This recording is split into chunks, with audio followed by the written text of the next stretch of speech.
Olá, meu nome é Nido Ferreira e você está na Rota 66 Espiritual, uma jornada de conhecimento e sabedoria pela Bíblia Sagrada. E hoje vamos falar sobre os 4 temperamentos. Temperamento? Por que essa pessoa acha desse jeito? Sim, tem os temperamentos, queridos. Mas antes de começar, deixa eu te pedir, se você ainda não é inscrito no canal, por favor, se inscreva, aperte o sininho para que você possa receber as notificações dos próximos vídeos, aperte o gostei, aperte o like, para ajudar a impulsionar os vídeos e também envie esse link para os seus amigos. Manda nos grupos agora, tá bom? Vamos viajar!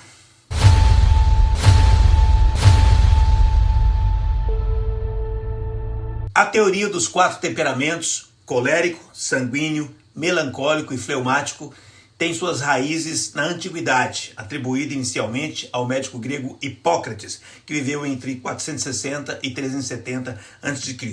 Ele associava os temperamentos a 4 fluidos corporais, ou humores: sangue, fleuma, bile amarela e bile negra. Posteriormente, essa teoria foi desenvolvida pelo médico romano Galeno, no século II. O filósofo Immanuel Kant também falou sobre os temperamentos.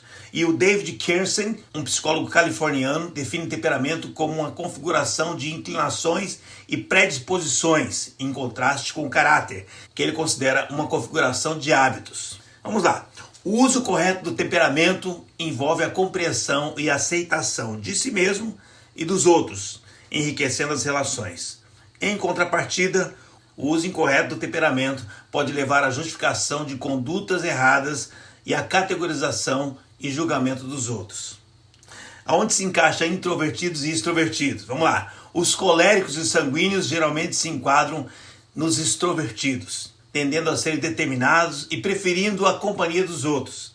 Por outro lado, os fleumáticos, os melancólicos, eles são introvertidos, tendendo a retrair-se a situações de estresse emocional e conflito, sendo geralmente mais reservados, preferindo trabalhar sozinho. Tá se encaixando aí em alguma coisa já? Vamos lá. Nós vamos conhecer agora os 4 temperamentos e usar depois personagens bíblicos para exemplificar cada um deles, tá bom? Bom, gente, enquanto eu vou comentar cada um dos temperamentos, eu vou deixar um quadro aqui do lado para que você possa ir olhando.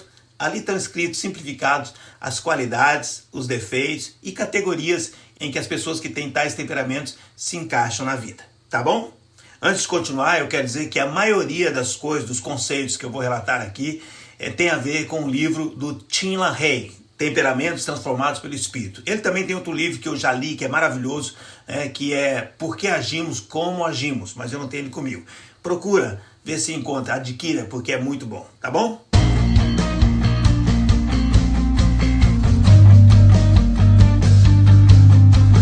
Vamos começar falando do sanguíneo. O temperamento sanguíneo é sinônimo de sociabilidade. É aquela alegria contagiante, né? O cara com um sorrisão no rosto, né? Um sorriso constante, né? E aquela voz daquela pessoa que quando chega lá na sala, começa a falar, você já está ouvindo lá do quarto, né? Porque, de fato, ele chega chegando, né? Os sanguíneos são mestres na comunicação e eles se expressam com facilidade e têm um talento especial para cativar as audiências, né? Seja em conversas casuais ou em grandes apresentações. Tá enxergando nessas características aí? Tá se enxergando aí? Talvez você seja um sanguíneo, né? Comenta aí, vai comentando aí, tá bom? Um dos traços mais admiráveis dos sanguíneos é o otimismo inabalável que eles têm, sempre vendo o lado positivo das situações. E eles servem como fonte de inspiração e de motivação. No ambiente de trabalho, eles se destacam pela sua capacidade de dinamizar equipes e projetos, motivando e engajando os colegas com criatividade e inovação. Bom, mas tem os desafios, do temperamento sanguíneo, né? Apesar das suas notáveis qualidades, os sanguíneos enfrentam desafios significativos. Sua natureza extrovertida e impulsiva pode levar à falta de consideração pelas consequências a longo prazo e a tendência à indisciplina. No ambiente familiar, a aversão à rotina que eles têm pode resultar em desorganização e falta de disciplina. Eles também têm necessidade de afirmação, e isso pode torná-los excessivamente dependentes da opinião dos outros, da opinião alheia. Isso é crucial para o crescimento emocional deles, mas também pode levar à insegurança. A gestão do tempo e a disciplina são desafios comuns, e aprender a aceitar as críticas construtivas sem se ofender é fundamental para o crescimento deles.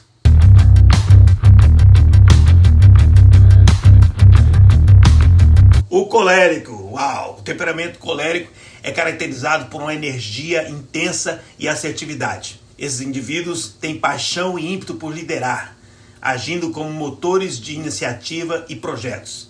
A sua presença é marcante, exibindo uma liderança natural e uma determinação muito forte. Essa natureza colérica é impulsionada por uma orientação para resultados. Eles buscam resultado, tornando-os extremamente eficientes em ambientes que demandam decisões rápidas e ações concretas. No ambiente profissional, eles brilham como líderes, capazes de definir estratégias e motivar equipes. O seu foco nos resultados e abordagem prática são admirados, especialmente em situações que exigem resolução imediata, mas eles têm defeito também. Os coléricos frequentemente demonstram uma notável falta de paciência, especialmente em situações que exigem espera ou quando as coisas não acontecem com a rapidez que eles desejam. Eles possuem uma inclinação natural para assumir o controle. Pode se manifestar como um comportamento autoritário, Devido à natureza deles dominante, os coléricos eles podem enfrentar desafios e manter relações harmoniosas. Eles podem ser percebidos como insensíveis ou pouco empáticos pelos que estão ao seu redor. Gente, eu sou um colérico e eu me enxergo muito bem nessas situações aqui. E você? Comenta aí se você é colérico. No ambiente de trabalho, a sua assertividade pode às vezes ultrapassar os limites e ser interpretada como agressividade. Isso pode afetar a negatividade e o clima da organização e a dinâmica da equipe. Uma forte necessidade de ser reconhecido e valorizado pode fazer com que os coléricos sejam excessivamente focados em obter aprovação e admiração externas. Coléricos podem ter dificuldade em aceitar críticas, vendo como um ataque pessoal em vez de oportunidade de crescimento. Podem enfrentar dificuldades em se comunicar. Sua comunicação direta e franca pode ser interpretada como insensível e brusca. Embora sejam eficazes em seguir os seus planos, coléricos podem ter resistência em adaptar-se a mudanças ou seguir ideias que não se originaram neles.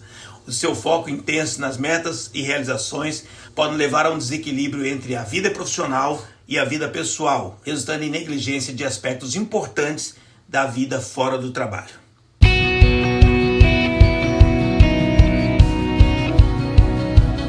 Melancólico.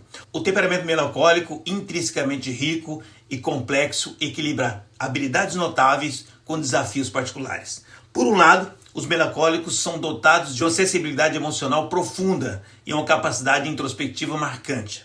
Essa sensibilidade se manifesta em um talento artístico excepcional. O perfeccionismo dos melancólicos, embora seja uma fonte de desafios, também é uma das suas maiores forças. Essa atenção meticulosa aos detalhes os torna incrivelmente competentes em atividades que requerem precisão e análise aprofundada, como as artes, a escrita e pesquisa científica. Por outro lado, o mesmo perfeccionismo que impulsiona a sua busca por excelência pode se transformar em uma fonte de frustração pessoal, com expectativas muitas vezes irrealistas para si mesmo e para os outros. Essa inclinação ao detalhe pode também levar a uma tendência natural ao pessimismo, onde eles focam mais nos desafios e obstáculos do que nas oportunidades e nas soluções, podendo gerar sentimentos inadequados. E aí, tá se enxergando melancólico? Não foge não, hein? Responde aí. Emocionalmente, os melancólicos buscam compreensão e validação, ansiando por conexões profundas e autênticas onde possam compartilhar as suas complexidades internas, em busca de relacionamentos significativos e uma manifestação de sua natureza contemplativa e introspectiva. Além disso, eles enfrentam o desafio de se abrirem e de comunicarem as suas emoções de maneira clara, superando a tendência à retração emocional. No entanto, quando eles conseguem encontrar um equilíbrio saudável entre expressar as emoções e abraçar as imperfeições da vida, os melancólicos podem alcançar uma satisfação e realização pessoal e profissional profundas. Para resumir, o temperamento melancólico é uma mistura de sensibilidade, profundidade analítica e perfeccionismo, com um conjunto de desafios que inclui pessimismo e dificuldade de lidar com as imperfeições.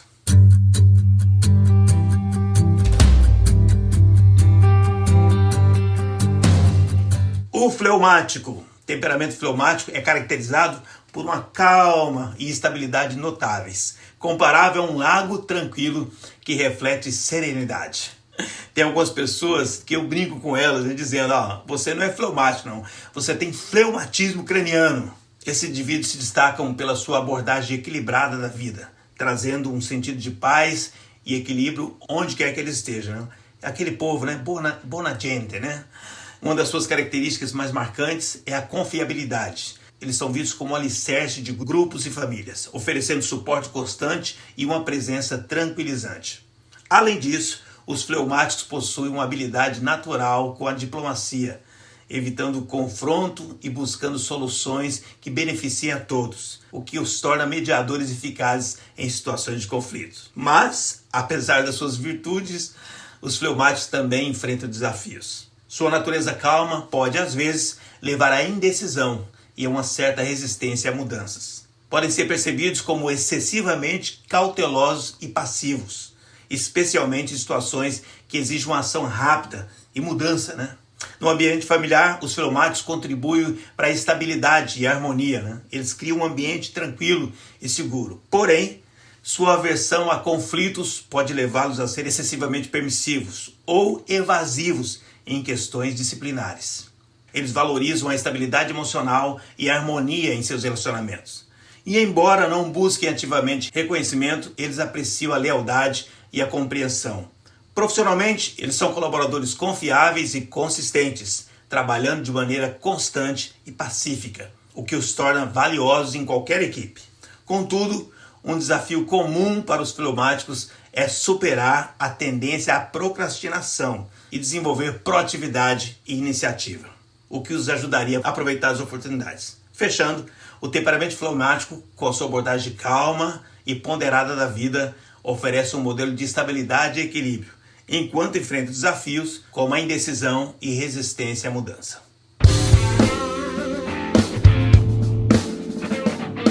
Bem, agora vamos conhecer alguns personagens bíblicos que expressam esses temperamentos.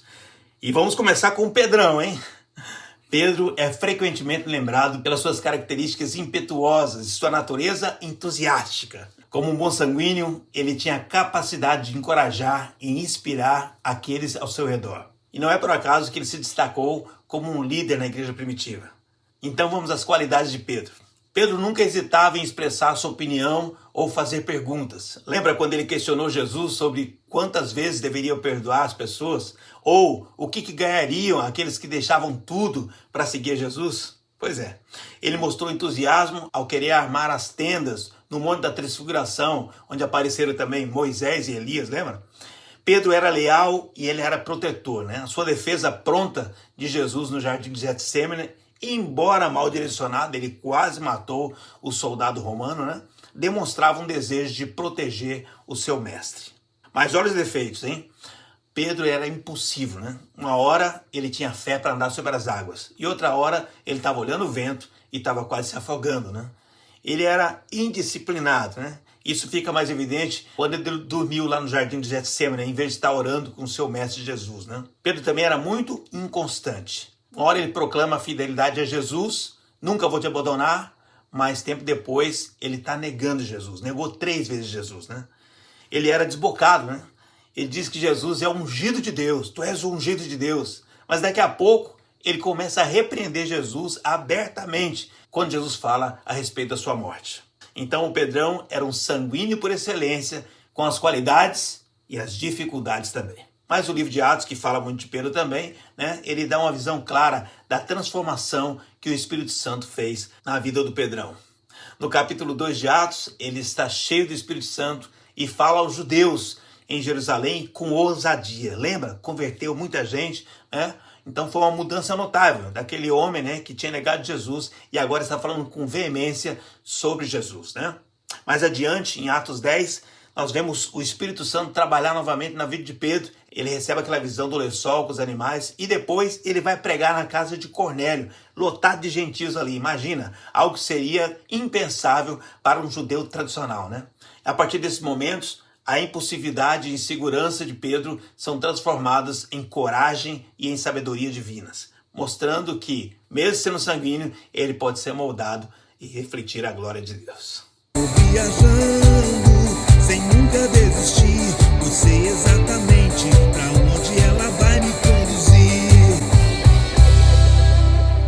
Agora eu vou falar de Paulo, representante dos coléricos. Misericórdia. Vamos lá. Ele tinha muitas qualidades inerentes desse temperamento. Era determinado, era corajoso. Paulo era notável pela sua capacidade de enfrentar as adversidades e manter-se firme na missão, mesmo quando ele era confrontado com oposição intensa. Essa qualidade é evidente na sua insistência em pregar o evangelho, apesar das repetidas prisões e açoites que ele sofreu. Ele era um líder nato. A influência de Paulo é vista na sua habilidade em estabelecer as igrejas. Quantas igrejas ele estabeleceu, né? E liderar grupos diversificados, né? Convertidos de todas as formas, né? Ele tinha muita habilidade em dirigi-los com autoridade, mas também com um profundo senso de responsabilidade pastoral. Paulo tinha uma visão estratégica para a expansão do evangelho, né? Ele fez muitas viagens missionárias, né? Visitando as cidades chaves do Império Romano para maximizar o impacto da sua pregação, que é a qualidade de colérico, né? Paulo tinha paixão pela verdade e ele não hesitava em confrontar os outros quando era necessário, incluindo Pedro nessa história e também Barnabé. Já já eu falo sobre eles, né? Mas nem só de qualidades vivia Paulo, né? Ele tinha impulsividade e rigidez. Antes da sua conversão, o então Saulo, né, era impulsivo e inflexível nas suas convicções, levando-o a perseguir agressivamente os seguidores de Cristo. Como ele estava lá no apedrejamento de Estevão, né? Então era a tendência à violência e à repressão daqueles que ele via como opositores da verdade. Paulo mostrou-se intransigente, desprovido de empatia, que são defeitos que levaram a querer erradicar aqueles que ele considerava ser uma seita perniciosa, sem consideração pela compaixão. E mesmo após a conversão, né? Ele disputa com Barnabé, briga por causa da questão de João Marcos, né? Depois ele vai lá e coloca João Marcos na sua equipe, né? Como colérico, ele se autoelogiou, dizendo que ele tinha feito mais que os outros apóstolos, né? A firmeza de Paulo nas suas convicções, às vezes o colocava em conflito com os outros líderes da igreja cristã. Além de Barnabé, que eu comentei há pouco, Paulo conflitou também com Pedro, por causa dos gentios. E Paulo sabia de tudo isso, querido. Ele sabia das suas dificuldades. Ele admitiu, né? Miserável homem que sou, né? O que eu quero fazer, eu não faço. E o que eu não quero fazer, eu acabo fazendo, né? Paulo, às vezes, parecia esse tipo de pessoa que diz assim, eu sou uma pessoa sincera, gente. Eu não gosto de mentiras, né? Mas o fato é que, muitas vezes, ele perdia a mão, sabe? Ele exagerava no tempero, na dose. E você entende, né? Se você for colérico, você entende muito disso, inclusive. Bom, mas teve a transformação de Paulo pelo Espírito Santo, a gente enxerga, né?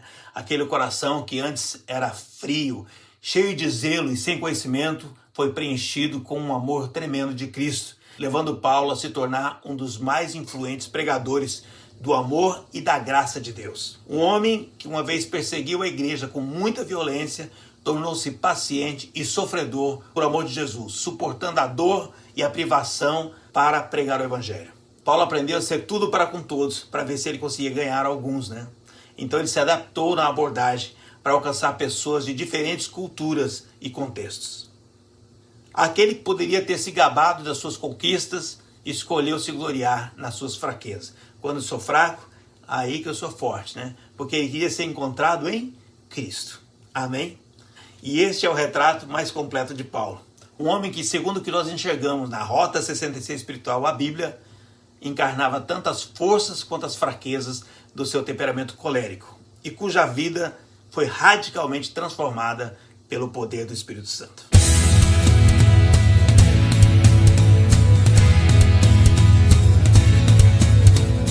Moisés, o melancólico. A primeira grande manifestação do temperamento melancólico de Moisés ocorre quando ele mata aquele egípcio para defender um hebreu. Este ato revela várias facetas do seu caráter. Um senso de justiça profundo, mas também impulsividade e um forte componente emocional. E, consequentemente, a fuga para o deserto de Midian é tanto uma fuga da retribuição egípcia quanto um refúgio interno, um lugar de autoexame e de introspecção, características do melancólico. O chamado de Moisés, na sarça ardente, marca um ponto crucial na vida dele. Deus o chama para libertar os israelitas da escravidão egípcia, né? E aqui nós vemos claramente o complexo de inferioridade do melancólico. Moisés questiona a sua capacidade, expressando dúvidas e inseguranças. A sua hesitação em aceitar o chamado divino reflete uma baixa autoestima. O medo do fracasso, aspectos típicos do temperamento melancólico.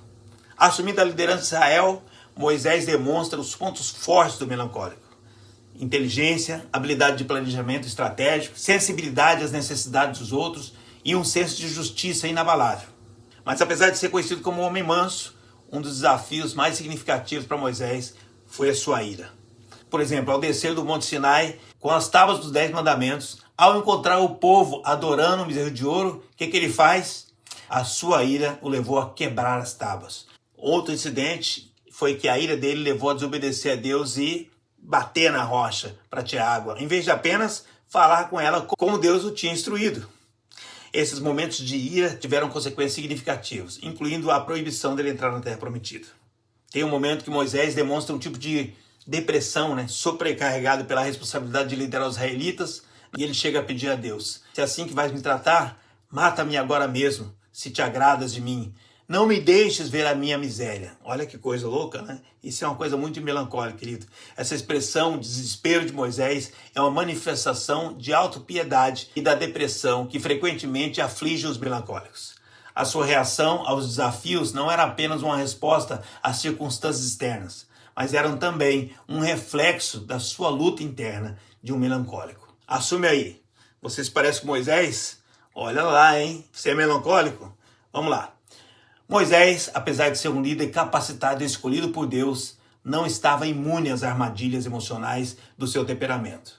A história de Moisés mostra que, apesar desses momentos de fraqueza e depressão, é possível superar a autopiedade. Deus não atende ao pedido de Moisés para morrer, mas continua a usá-lo como líder. Isso demonstra que, mesmo nos momentos mais sombrios, a graça de Deus pode sustentar e transformar aqueles que estão dispostos a confiar e a depender dele. O perfeccionismo é uma característica distintiva do temperamento melancólico. E Moisés não foi exceção. Esse traço se reflete na sua meticulosa condução das instruções divinas para a construção do tabernáculo e a elaboração das leis.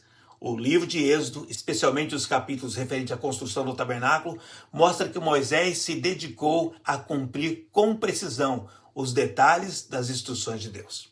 Moisés também enfrentou desafios típicos dos melancólicos em delegar tarefas à autoridade. Ele foi aconselhado por Jetro, lembra? Jetro chegou, falou com ele, falou: você tem que dividir a responsabilidade, rapaz. Delega as tarefas, para aliviar o seu próprio fardo. E esse episódio mostra Moisés adaptando-se e aprendendo a superar a tendência natural de querer fazer tudo por conta própria. Uma lição valiosa para qualquer líder.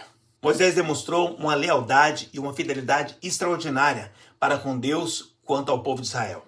Apesar dos desafios e da rebeldia do povo, Moisés permaneceu fiel na sua missão. A história de Moisés é um poderoso testemunho do trabalho do Espírito Santo.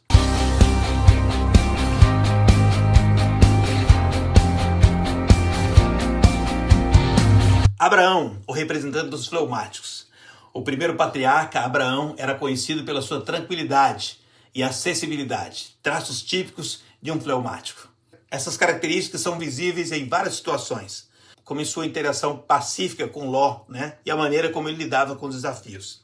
Como um bom fleumático, Abraão trabalhava bem com a equipe, mostrando-se eficiente e cooperativo. Sua habilidade de trabalhar harmoniosamente com os outros é um aspecto positivo do seu temperamento. Abraão amava a paz, e isso é claramente visto no episódio com Ló, lá em Gênesis 13. Ele preferiu ceder e evitar conflitos, escolhendo a paz ao invés de insistir nos seus próprios direitos. Sua resposta ao resgate de Ló em Gênesis 14 ilustra também a sua lealdade e a habilidade de lidar com as situações de pressão. Abraão se mostrou calmo, estratégico e eficiente para liderar os 318 nascidos na sua casa para resgatar o seu sobrinho. Um exemplo clássico da força de um fleumático sob pressão. A intercessão de Abraão por Sodoma reflete a sua natureza pacífica e a sua disposição para buscar o bem-estar dos outros. Mas será que ele tinha defeitos? Claro que tinha, querido. A sua ideia em ser pacífico muitas vezes dava lugar a uma passividade negativa. Como, por exemplo, no momento em que ele evitou ter conflitos com Sara e ele acabou aceitando se deitar com Agar para gerar o seu herdeiro.